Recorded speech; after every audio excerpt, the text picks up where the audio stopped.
আজরাইল আসুক, তাও হাসিনা যাক। কেন বাংলাদেশের 18 কোটি মানুষ এই আমেরিকান নাগরিকদেরকে এখনো দেশে বসায় রাখছে, চক্রান্তকারীদেরকে? কেন মানুষ ধরে না তাদেরকে? কিসের সংস্কার? প্রতিদিন একটা কথা পাইছে সংস্কার, আর এই করছে এই করছে। সংস্কার যদি এত ভালোই হইতো, এতই হইতো, তো এতদিনে হয় না কেন? তাইলে নিজেদের আমার কথাটা খুব বুঝার চাই। আমি যাই না তো সংস্কার, আমার ডাকলে যাইতামই না। আমি ইলেকশন কবে দিবা ডেট ঘোষণা করো, পরে দেখবো না পার্লামেন্টে কিভাবে সংস্কার। তোমরা কি আমি কথাটা বললাম, অন্যায় সংস্কার যদি করে এবং সেই সংস্কার যদি সংবিধানের বিরুদ্ধে হয়, সেই সংস্কারের বিরুদ্ধে কিন্তু আন্দোলন হবে। গ্রেপ্তার করতেছে, এই দেশে কি কোনো মানুষ থাকবে না?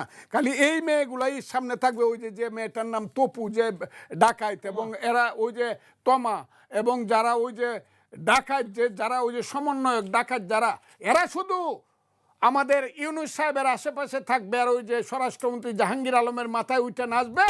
জীবনের সব আয়োজন এখানে একসাথে। আর সমস্ত সচিবরা, ব্রিলিয়েন্ট লোকরা, দেশপ্রেমিকরা, মুক্তিযোদ্ধারা জেলে থাকবে।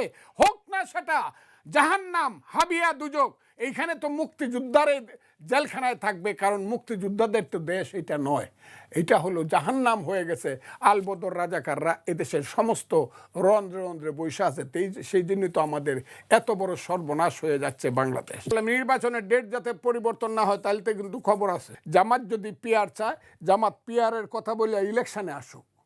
যদি তারা মেজরিটি হয়, তারা পিআর করবে এবং পিআরের মাধ্যমে নির্বাচন দিবে। কিন্তু এর আগে তাদেরকে কে ক্ষমতা দিছে পিআর করিয়া? এই সরকারকে কে দায়িত্ব দিছে? এটা তো পার্লামেন্টে পাস হইতে হবে আগে। আমি বলতাম হাসিনা চলে যাবে, কে আসবে জানি না, আজরাইল আসুক, তাও হাসিনা যাক। আমার কথাটা খুব বুঝেন।